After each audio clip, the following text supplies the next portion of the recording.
అందులో MDMA drugs ఉన్నాయి, human trafficking కి సంబంధించి మెటీరియల్ దొరికింది.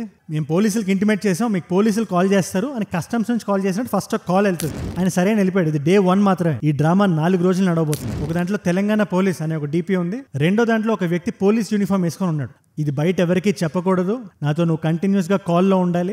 దీన్నే డిజిటల్ అరెస్ట్ అంటారు. మీరు కంటిన్యూస్ గా ఇద్దరు వీడియో కాల్లో ఉండాలి లేదా ఫోన్ కాల్లో ఉండాలి. రేపు మీకు చిత్తూరు పోలీస్ స్టేషన్ నుంచి కాల్ వచ్చి ఇలా రెడ్ శాండిల్వుడ్ స్మగ్లింగ్ అవుతూ దొరికింది, పార్సల్ మీద మీ పేరు మీ ఆధార్ కార్డు ఉంది అని కూడా చెప్పొచ్చు. 60 సంవత్సరాలు ఒక డాక్టర్ పనిచేసి ఆయనకి ఎంత జీతం వచ్చిందో తెలియదు, ఆయన ఎంత కూడబెట్టాడో తెలియదు. ఆయన సేవింగ్స్ నుంచి 13 లక్షలు మనం లాగేసుకోవడం అంటే ఆఖరికి అమెజాన్ గిఫ్ట్ కార్డ్స్ కింద కూడా మార్చేస్తారు. అతని పేరుకి డైరెక్ట్ రిలేషన్ ఉందని ప్రూవ్ చేయడానికి 10 సంవత్సరాలు పడుతుంది. మనం సోల్జర్స్ ని హీరోస్ గా చూస్తాం కరెక్టే, కాకపోతే మన కంట్రీ లోపలే ఉంటూ రకరకాల డిపార్ట్మెంట్స్ లో వాళ్ళ పని వాళ్ళు సక్రమంగా చేసే ప్రతి ఎంప్లాయీ ఇండియాకు ఒక ఎసెట్. అలా ప్రూవ్ చేసిన ఒక బ్యాంక్ గురించి మనం ఇవాళ మాట్లాడదాం. State bank of India, AC guards, Hyderabad. ఇందులో అసోసియేట్ మేనేజర్ స్వాతి గారు అండ్ మేనేజర్ కుమార్ గౌడ్ గారు, వీళ్ళిద్దరు ఏదైతే చేశారో అందులో కస్టమర్ ఒక డాక్టర్ అయిన 61 సంవత్సరాలు సీనియర్ సిటిజన్. మనందరం వినాల్సింది, ఇన్స్పైర్ అవ్వాల్సింది. ప్లస్ వీళ్ళ కథ వింటే మనకి ఇంకొక ఇంపార్టెంట్ విషయం తెలుస్తుంది. మన చుట్టూ ఏదైతే జరుగుతుందో ఇవాల్టి రోజున ఏ పని చేసుకుంటున్నా, మాల్స్ లో థియేటర్స్ లో పనిచేస్తున్న స్టాఫ్ నుంచి హాస్పిటల్స్ లో పనిచేస్తున్న డాక్టర్స్ వరకు, ఈ బిల్డింగ్ కట్టడానికి హెల్ప్ చేసిన సివిల్ ఇంజనీర్ నుంచి సిమెంట్ కలిపిన డైలీ వేజ్ వర్కర్ వరకు, ఎవరే ఉద్యోగంలో ఉన్నా, ఎవరే ఉద్యోగం చేస్తున్నా, ఎటువంటి ఫైనాన్షియల్ స్టేటస్ లో ఉన్నా కూడా ప్రతి ఒక్కరు ఈ స్కామ్స్ కి గురవుతున్నారు. ఇవాళ రోజున ఇండియానే దీని గురించి మాట్లాడింది. అంతేందుకు నరేంద్ర మోడీ గారే మాట్లాడారు. రీసెంట్ గా జరిగిన మన్ కీ బాత్ అనే ఒక రేడియో ప్రోగ్రామ్ లో హీ వాజ్ వెరీ క్లియర్. आपको पता होना चाहिए, कोई भी जांच एजेंसी फोन कॉल या वीडियो कॉल पर इस तरह पूछताछ कभी भी नहीं करती.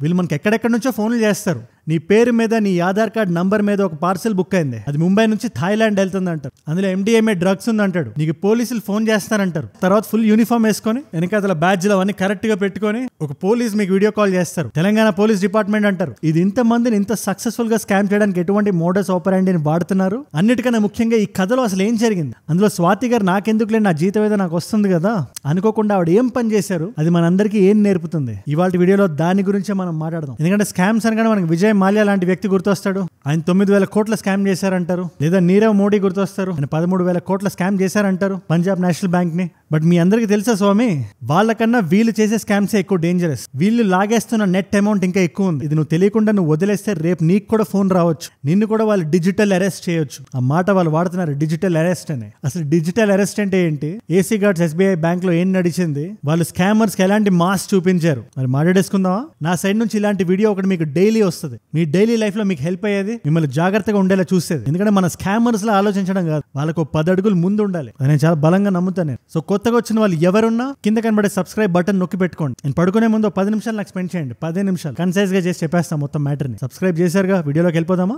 Let's go. ఈ ఎంటైర్ సిచ్యువేషన్ గురించి మీకు అర్థం కావాలంటే కొద్ది రోజుల క్రితం ఆ SBI బ్యాంక్ లో ఏం జరిగిందో మీకు తెలియాలి. హైదరాబాద్ లో AC గార్డ్స్ అనే ఒక బ్రాంచ్ ఉంది. అక్కడ క్యూబికల్స్ ఎట్లా ఉంటాయంటే, కార్నర్ లో ఒక మేనేజర్ రూమ్ ఉంటుంది, అందులో కుమార్ గౌడ్ గారు ఉంటారు. And lot of employees are working. వాళ్ళ క్యూబికల్స్ వాళ్ళకి ఉంటాయి. మీ అందరూ బ్యాంక్ వెళ్తుంటారు, మీకు తెలిసే ఉంటుంది ఆ మ్యాటర్. అక్కడికి వచ్చిన వ్యక్తి, అతని పేరు మనం రామారావు అని పిలుద్దాం, ఎందుకంటే అతని పేరు మనం డిస్క్లోజ్ చేయకూడదు, ఆయన ప్రైవసీ మ్యాటర్ అది. ప్రస్తుతానికి రామారావు గారు అని పిలుద్దాం. రామారావు గారు సీనియర్ సిటిజన్, రిటైర్డ్ డాక్టర్. ఇది గుర్తుపెట్టుకోండి. ఫ్రీక్వెంట్ గా బ్యాంక్ అది వెళ్తుంటారు. ఆయనకు ఒక ఫిక్స్డ్ డిపాజిట్ కూడా ఉంది, దాంతోపాటు ఒక సేవింగ్స్ అకౌంట్ ఉంది. అందరితో నవ్వుతూ మాట్లాడిస్తుంటారు, అందరికీ బాగా తెలుసు కూడా. బట్ ఆ రోజు సంథింగ్ వెరీ డిఫరెంట్ హ్యాపెండ్. ఆ రోజు యాక్చువల్లీ ఆ వీక్ డే కాబట్టి చాలా క్రౌడ్ ఎక్కువ ఉంది.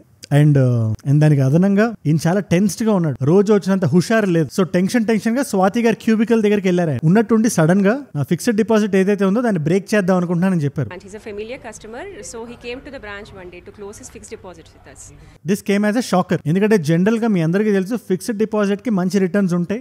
ఏదైనా ఒక అర్జెన్సీ ఉంటే తప్పితే ఎవరు దాన్ని బ్రేక్ చేయరు. ఈయనకి ఈ టైంలో అర్జెన్సీ ఏంటి అని అనుకున్నారు, కానీ పర్సనల్ స్పేస్ లోకి ఎందుకు ఇంట్రూడ్ అవడం అని అడగలేదు. ఆయనకు సిస్టర్ ఉన్నారు, ఆవిడ కాలేజ్ లో ప్రొఫెసర్ ఆవిడ. సో ఆయన అడిగినట్టే చేసేసి ఏమైనా అయిందా అండి అని అడిగారు కూడా. ఏం లేదమ్మా, అంత బానే ఉంది అని చెప్పి ఆయన వెళ్ళిపోయారు. మరుసటి రోజున మళ్ళీ వచ్చారు. క్రౌడ్ సేమ్ అలాగే ఉంది. బట్ యాదృచ్ఛికంగా ఇదే రామారావు గారు అదే స్వాతి గారి క్యూబికల్ కి మళ్ళీ వెళ్ళారు. ఆవిడే ఈయన్ని అటెండ్ చేశారు. ఇది యాదృచ్ఛికం ఇది. సో చెప్పండి మళ్ళీ ఏంటి అని అడగగానే ఆయన ఒకటే మాట అన్నారు, నేను RTGS చేయాలి, ఒక అమౌంట్ చేయాలని ఒక అకౌంట్ ని చూపించారు. ఏ అకౌంట్ అంటే అని చూసినప్పుడు మీకు RTGS అంటే ఏంటో తెలియాలి. Real time gross transfer. అదే అంటే ఒక అకౌంట్ నుంచి ఇంకో అకౌంట్ కి రియల్ టైమ్ లో, అంటే ఇప్పుడు వేసి తర్వాత ఎప్పుడో ట్రాన్స్ఫర్ అయింది అన్నట్టు కాకుండా ఇమీడియట్ సెటిల్మెంట్స్ ఎప్పుడైతే చేయాలో ఈ RTGS వాడతారు. అంటే సింపుల్ గా చెప్పాలంటే ఇక్కడ కట్ అయితే అక్కడ వెళ్ళిపోవాలి. ఏదైనా ఇండివిజువల్ సెటిల్మెంట్స్ చేసేటప్పుడు కానీ ఇది వాడరు. ప్లస్ ఆ అమౌంట్ కూడా 8 లక్షలు ఉంది. సార్ ఏంటి సార్ మ్యాటర్, ఏమైంది, ఏమైనా ప్రాబ్లం ఉందా అని ఆవిడ కూడా అడిగింది. అదేం లేదండి అంటున్నారు. చేతిలో ఫోన్ ఉంది, ఫోన్ తడుముకుంటున్నారు, ఆ ఫోన్లో ఎవరో ఉన్నారు, ఏం టెన్షన్ పడుతున్నారు. ఈవిడికి కొంచెం అర్థమైంది ఏదో ఒక ప్రాబ్లం ఉంది, ఇది మనం అనుకునేది కాదు అని చెప్పి లోపల ఎవరైతే కుమార్ గౌడ్ గారు ఉన్నారో ఆయన రూమ్ లోకి పట్టుకెళ్లారు. ఆయన bank manager. He told me everything was fine. It was for a personal purpose. But I sensed something is different. Something is amiss. So I immediately alerted our branch manager, Kamlakar sir, and I took the customer to his cabin. ఆయన కూడా కూర్చున్నారు, ఆయన ఎదురుగా ఆయన కూర్చున్నారు. అదే room లో స్వాతి గారు కూడా ఉన్నారు. సార్ సడన్ గా 8 లక్షలు ఎందుకు ట్రాన్స్ఫర్ చేద్దాం అనుకుంటున్నారు అని స్ట్రైట్ క్వశ్చన్ వేశారు. ఏం లేదంటే కొంచెం పర్సనల్, ఒక ఫ్లాట్ కొనాలి, దానికి ఒకరు ట్రాన్స్ఫర్ చేయాలనగానే ఓకే ఈ పర్టికులర్ బ్యాంక్ అకౌంట్ డీటెయిల్స్ ఏవైతే ఉన్నాయో బిల్డర్ డీటెయిల్స్ అవి అని అడిగారు. కాదండి మధ్యలో ఎవరో మిడిల్ మ్యాన్ ఉన్నాడు. Then on what basis you are transferring 8 lakhs? So the customer said that there is a middle person. I am transferring the entire amount to that middle person. అతనికి పంపిస్తున్నాను కానీ ఇతనికి కొంచెం డౌట్ కొంచెం firm అయింది. సరే ఏదైనా ప్రాబ్లం ఉంటే నాకు చెప్పండి, ఎవరైనా మిమ్మల్ని భయపడుతుంటే నాకు చెప్పండి అంటున్నారు. అప్పటికే ఆయన ఫోన్ చూసుకుంటున్నారు. ఆయన కొంచెం నవ్వడానికి నటిస్తూ అదేం ప్రాబ్లం లేదండి అనగానే సరే ఇది ఇప్పుడు తీరేది కాదు, ఈయన అప్పుడే ఒప్పుకునేలా కూడా లేడు. వీళ్ళు ఇక్కడ ఏం చేశారంటే 2 విషయాలు ఆలోచించారు. ఫస్ట్ సిస్టమ్స్ లో ప్రాబ్లం ఉందండి, మీరు రేపు మళ్ళీ రండి అని చెప్తూనే రేపు వచ్చేటప్పుడు మీ చెల్లెని కూడా తీసుకురండి, అకంపెనీ చేయండి అని చెప్తే ఆయన సరే అని వెళ్ళిపోయాడు. ఇది Day 1 మాత్రమే. So we asked him to come back with his sister who lives very near. We also knew about her. ఈ డ్రామా 4 రోజులు నడవబోతుంది. Day 2 ఆయన మళ్ళీ వచ్చారు. ఆయన వితౌట్ సిస్టర్ వచ్చారు. ఈ స్వాతి గారితో పని జరగట్లేదని చెప్పి పక్క క్యూబికల్కి వెళ్ళారు. ఆయన స్వామి గారు అనుకుంటా, సబ్జెక్ట్ టు కరెక్షన్ ఇది. కాకపోతే అప్పటికే ఈ స్వాతి గారు ఎవరైతే ఉన్నారో మొత్తం ఉండే ఎంప్లాయీస్ అందరినీ అలర్ట్ చేస్తారు. ఇలాంటి ఒక సిచ్యువేషన్ ఉంది, ఈయన కానీ ఎవరి దగ్గరికైనా వస్తే ట్రాన్స్ఫర్ చేయమంటే మీరు చేయొద్దు, ఆయన ఒప్పుకోవట్లేదు మన దగ్గర, ఆయన ఏది చెప్పట్లేదు. అట్ ద సేమ్ టైం మనకు కూడా కన్క్లూజన్ క్లారిఫికేషన్ లేదు. సో ఆయన గట్టిగా అడుగుదాం మనం. ఆయన ఎంత భయపెట్టుంటే ఇంత డైరెక్ట్ గా అడుగుతున్నా కూడా చెప్పట్లేదేనా. ఎందుకంటే ఈసారి Day 2లో మీ చెల్లెలు ఎందుకు రాలేదంటే ఆవిడ బిజీగా ఉన్నారు కాలేజ్లో అని చెప్పి మళ్ళీ కుమార్ గౌడ్ గారు వచ్చారు. సార్ ఒకసారి మీ ఫోన్ ఇలా ఇస్తారా అని చెప్పి అట్లా స్క్రోల్ చేస్తుంటే ఫోన్ ఒకటి ఆన్ లో ఉంది. ఏవైతే వాట్సాప్ మెసేజెస్ ఆయన మాట్లాడుతున్నారో అందులో ఒక ఎంబ్లమ్ లో కపుల్ ఆఫ్ చాట్స్ ఉన్నాయి. ఒక దాంట్లో తెలంగాణ పోలీస్ అనే ఒక DP ఉంది. రెండో దాంట్లో ఒక వ్యక్తి పోలీస్ యూనిఫామ్ వేసుకొని ఉన్నాడు. ఇమ్మీడియట్ గా ఆయనకు అర్థమైపోయింది ఇది డిజిటల్ అరెస్ట్ స్కామే అని. And there are some police photos and the police emblem in his photo where with whom the customer is chatting. They have kept all the police photos. So by that the customer is in cyber threat. We came to know. ఆయనకు నరేంద్ర మోడీ గారు ఇచ్చిన speech వినిపించారు, ఒక brochure చూపించారు digital arrest అంటే ఏంటి అదంతా. ఎందుకంటే జనరల్గా ఇలాంటి బ్యాంక్స్ లో సెషన్స్ అవుతుంటాయి, వీళ్ళకి ఇవన్నీ చెప్తుంటారు ఎలా ట్యాకిల్ చేయాలి అదంతా. అది కూడా చూపించారు. అదంతా మొత్తం చదివి అయినా కూడా నవ్వుతూ లేదంటే నాకు ఈ ప్రాబ్లం కాదు, నాకు నిజంగానే ప్రాపర్టీ కొనాలని చెప్పాడు ఆయన. చాలా భయపెట్టేసి ఉంటారు ఈయన్ని, ఈయనతో నిజాన్ని బయటికి రప్పించడం అంత ఈజీ కాదని చెప్పి సార్ మీరు ఇవాళ వెళ్ళిపోండి రేపు పంపిస్తాం అని సెకండ్ డే కూడా ఆయన పంపించి 3వ రోజు ఆయన వచ్చిన తర్వాత ఈ కుమార్ గారు స్వాతి గారు ముందు రోజే తెలంగాణ సైబర్ క్రైమ్ తో మాట్లాడి వాళ్ళ నంబర్స్ అవి తీసుకొని నెక్స్ట్ డే ఆయన రాగానే ఈయనతో మాట్లాడించారు. 2 వ్యక్తులు మాట్లాడారు. ఒక ఎంట్రీ లెవెల్ ఆఫీసర్ మాట్లాడినప్పుడు ఆయన ఇంకా కన్విన్స్ అవ్వలేదు. ముందు చెప్పిన కదే మళ్ళీ చెప్పడానికి చూశాడు ఆయన. కానీ ఎప్పుడైతే సీనియర్ ఆఫీసర్ ఒక లేడీ ఆవిడ మాట్లాడారో ఆవిడ చాలా విడమర్చి ఎక్స్ప్లెయిన్ చేశారో ఆయనకు అర్థమైపోయింది. ఆయన బయట పడిపోయారు. కాకపోతే అదే రోజు కాదు, ఆయన టైం తీసుకుంటానని చెప్పి ఇంటికి వెళ్ళి అప్పుడు నెక్స్ట్ డే వచ్చి ఆయన కంప్లీట్ గా ఓపెన్ అప్ అయిపోయాడు. First official he didn't agree.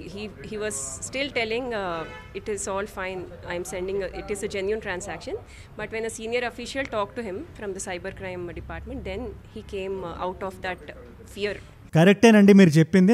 నాకు ఒకతను కాల్ చేశారు, మీ పేరు మీద ఇల్లీగల్ యాక్టివిటీ నడుస్తుందని, మీ బ్యాంక్ అకౌంట్ మీద మేము నిఘా పెడుతున్నామని ఒక పోలీస్ ఆఫీసర్ చెప్తూ ఇది బయట ఎవరికీ చెప్పకూడదు, నాతో నువ్వు కంటిన్యూస్ గా కాల్లో ఉండాలి, దీన్నే డిజిటల్ అరెస్ట్ అంటారు, ఎవరికైనా చెప్తే నిన్ను లోపలేస్తాం అని భయపెట్టారండి. అందుకే నేను ఎక్కడ చెప్పలేదు. ఇవాళ నాకు నిజం మొత్తం అర్థమైంది. థ్యాంక్ యూ సో మచ్ అండి స్వాతి గారు అండ్ కుమార్ గౌడ్ గారు అని వాళ్ళకి చెప్పారు. ఇవాళ వాళ్ళు చేసిన చాలా హీరోయిక్ థింగ్. అందుకే నేను చెప్పా దేశ భద్రతకే కాదు దేశ సమగ్రతకు తోడ్పడుతున్న వాళ్ళు కూడా హీరోజే అని. సో సెల్యూట్ టు స్వాతి గారు, కుమార్ గౌడ్ గారు. సరే మన జీతం మనకు వచ్చింది, ఆయన అడిగింది చేసేద్దాం అనుకోకుండా ఒక హ్యూమానిటీతో ఆలోచించారు. India needs more people like you madam and sir. ఇప్పుడు కాసేపు ఈ సిచ్యువేషన్ పక్కన పెడదాం. ఇది ఒక ఇన్స్టెన్స్ మాత్రమే, కానీ ఇలాంటివి కొన్ని 100ల్లో జరుగుతున్నాయి. ర్యాండమ్ కాల్స్ వస్తాయి. ఇందోర్లో జరిగిన ఈ ఇన్సిడెంట్ వినండి. కాల్ చేస్తారు, మీ పేరు మీద ముంబై నుంచి థాయిలాండ్కి ఒక పార్సెల్ వెళ్తే దొరికింది, మేము పట్టుకున్నాం కస్టమ్స్ లో, అందులో MDMA డ్రగ్స్ ఉన్నాయి, హ్యూమన్ ట్రాఫికింగ్ కి సంబంధించి మెటీరియల్ దొరికింది, మేము పోలీసులకు ఇంటిమేట్ చేసాం, మీకు పోలీసులు కాల్ చేస్తారు అని కస్టమ్స్ నుంచి కాల్ చేసినట్టు ఫస్ట్ ఒక కాల్ వెళ్తుంది. Jennifer calling from Printers Support. How are you today? Pretty good. Good, sir. This is Jen calling from Absent Support. I'm going to be your technician who is going to help you. వీళ్ళు modus ఆపరాండి ఇది భయం మీద thrive అవుతారు. ఇలా జరిగిన అరగంటకి police నుంచి call వస్తుంది. అప్పటికే లోపల మన బ్యాటరీ సగం డౌన్ అయిపోతుంది, సగం ఫ్యూజ్ ఎగిరిపోతాయి. సడన్ గా పోలీసులు కాల్ చేస్తారు. వీళ్ళు ఎంత తెలివిగా ఆపరేట్ చేస్తారంటే ఆ నకిలీ పోలీస్ ఆఫీసర్ మనల్ని అడుగుతాడు, ఏమైంది, మీ పేరు మీద ఏదో వచ్చింది, ఏం జరిగింది చెప్పండి అంటే మనమే భయపడి చెప్పేస్తాం, సార్ నాకేం తెలియదు, నా పార్సల్ ఒకటి వెళ్తుందంట, నా పేరు మీద పార్సల్ వెళ్తుందంట, నా ఆధార్ నంబర్ మీద అందులో ఫలానా ఐటమ్స్ దొరికాయంటండి, నాకు సంబంధం లేదు అని మనమే చెప్పి ఆయన మనకేదో ఆఫర్ ఇచ్చే స్థాయికి మనల్ని దింపేస్తారు. ఆయన ఏమంటారు, అవునా సరే ఓ పని చేద్దాం, మీరు ఒకసారి నాకు వీడియో కాల్లోకి రండి, మీతో మాట్లాడాలి, మీరు అవునా కాదా అని నేనే తేల్చాల్సిందే, ఒకసారి మీరు వీడియో కాల్లోకి రండి అని అడిగి మీరు మాకు మొత్తం కనబడాలి అని వీడియోలో మనకు కూర్చోబెట్టి అని ఇక్కడ నుంచి 3 పాయింట్ ఎజెండా నేను ఫాలో అవుతాడు. ఎజెండా నంబర్ 1, ఆ టైం నుంచి మనీ నెక్స్ట్ హాట్ చేసే వరకు మీరు కంటిన్యూస్ గా ఇద్దరు వీడియో కాల్లో ఉండాలి లేదా ఫోన్ కాల్లో ఉండాలి. ఎజెండా నంబర్ 2, మిమ్మల్ని ఎమోషనల్ గా లోపల చంపేయాలి. మీరు ఎప్పుడైతే భయపడతారో ఆ భయం మీద వాళ్ళు థ్రైవ్ అవుతారు. సో ఎంత వీలైతే అంత భయాందోళనలకు గురి చేస్తారు. ఆ టైంలోనే మీరు సంయమనం పాటించాలి. నెక్స్ట్ 3rd ఎజెండా, డైరెక్ట్ గా ఏమంటారంటే అసలు మీ అకౌంట్స్ ఏంటి, మీ ఆధార్ కార్డుకు ఉండే అకౌంట్ ఏంటది, ఆ అకౌంట్ మీదేనా కాదా అని మాకు క్లారిటీ కావాలి. సో ఒక టోకెన్ అమౌంట్ మాకు పంపియండి, వన్స్ మాకు అది రీచ్ అయిన తర్వాత మీదా కాదా అని చెక్ చేసి మళ్ళీ మీకు రిఫండ్ చేసేస్తా ఉంటారు. This is the bait. ఈ ఇందోర్ కేసులో పాపం ఆవిడ ఏమంటారు, సార్ మా అమ్మ నా కోసం కూడబెట్టిన అమౌంట్ అది మీరు మాకు మళ్ళీ ఇస్తారో లేదో నాకు తెలీదు, కొద్దిగా అమౌంట్ తగ్గించండి సార్, మీ మీద అనుమానం కాదు నాకు అది, ఇలాంటి వాళ్ళు నాకు టార్గెట్ చేసేది. అనగానే అవునా ఓ పని చేద్దాం, మీరు 1 లక్ష రూపాయలు పంపించండి చాలు, మిగిలింది నా సైడ్ నుంచి నేను వేస్తాను అనగానే పాపం ఆవిడ పంపించింది. అలా ఏవీ లేని మధ్యతరగతి వాళ్ళ దగ్గర లక్షలు. ఇదేనా జరిగేది? నా వరకు రాదని మీరు అనుకోదు, ఇదో కేసు మాత్రం అంతే. జనాలు ఏ పాయింట్స్ మీద అయితే భయపడతారో వాళ్ళు ఆ పాయింట్స్ నే పట్టుకుంటారు. ఫర్ ఎగ్జాంపుల్ ఇప్పుడు పుష్ప 2 సినిమా హిట్ అయింది, రేపు మీకు చిత్తూరు పోలీస్ స్టేషన్ నుంచి కాల్ వచ్చి ఇలా రెడ్ శాండిల్వుడ్ స్మగ్లింగ్ అవుతూ దొరికింది, పార్సల్ మీద మీ పేరు మీ ఆధార్ కార్డు ఉంది అని కూడా చెప్పొచ్చు. మధ్యతరగతి వాళ్ళు సినిమాలు చూస్తారు, వాళ్ళు సినిమాలకే ప్రభావితులు అవుతారు. సో ఆ భయాన్నే వాడుకుంటారు. దీన్ని కూడా నేను నమ్మనని మీరు అనుకోకండి. మీ ఫోన్ వాట్సాప్ ఒక వెడ్డింగ్ కార్డ్ వస్తుంది, అదే వెడ్డింగ్ కార్డ్ అని మీరు ఓపెన్ చేస్తే ఆ బటన్ కొడితే మీ డబ్బులు కట్ అయిపోవచ్చు. పోవచ్చేంటి పోయే, ఓ 10,000 మందికి అలాంటి వెడ్డింగ్ కార్డులు వెళ్ళాయి. సో దీనికి గవర్నమెంట్ ఒక విషయం చేయాలి, విపరీతమైన డ్రైవ్స్ రన్ చేయడంతో పాటు మొత్తం ఓనర్స్ ప్రజల మీద వేసేయకూడదు. మీరు నేర్చుకోండి అని చెప్పడం కన్నా జనాలకు అర్థమయ్యేలా మీరు చేయాలి. బాధ్యత ఓనర్స్ ప్రజల మీద ఉండదు, ప్రభుత్వాల మీద ఉంటాయి. నా సైడ్ నుంచి నేను ఎంత చేయగలుగుతా, ఇలాంటి వీడియో ఒకటి మాక్సిమం చేయగలుగుతా. ఇది ఎంతమంది చూస్తారు, మనకి మంచి డిస్ట్రిబ్యూషన్ ఉంది. బట్ తెలంగాణ ఏపీలో అందరూ అయితే చూడరు కదా. నా వల్ల ఎంత వీలైతే నేను అది చేస్తా. బట్ ప్రభుత్వం లెవెల్ నుంచి వాళ్ళు చేస్తేనే, ప్రతి వ్యక్తికి అర్థమయ్యేలా ఇది చేస్తేనే వాళ్ళకి హెల్ప్ అవుతుంది. సింపుల్ లాజిక్ చెప్తున్నానండి, ఎందుకంటే చాలా మంది గవర్నమెంట్ ఆఫీసర్స్, పొలిటీషియన్స్ కూడా ఈ వీడియోస్ చూస్తున్నారు, నాకు ఫీడ్బ్యాక్ వస్తుంది. మీరు ఎవరైతే చూస్తుంటే ఒక్క విషయం అంతే, బిలో పోవర్టీ లైన్ వాళ్ళకి వెల్ఫేర్ స్కీమ్స్ ఎంత అవసరమో మధ్య తరగతి వాళ్ళకి, దిగువ మధ్య తరగతి వాళ్ళకి వీటి మీద అవేర్నెస్ అంతే అవసరం. వాళ్ళకి మనం ఫ్రీగా రేషన్ బియ్యం ఇవ్వచ్చు, అది చాలా మంచి పనే. అట్ ద సేమ్ టైం 60 సంవత్సరాలు ఒక డాక్టర్ పనిచేసి ఆయనకి ఎంత జీతం వచ్చిందో తెలియదు, ఆయన ఎంత కూడబెట్టాడో తెలియదు, ఆయన సేవింగ్స్ నుంచి 13 లక్షలు మనం లాగేసుకోవడం అంటే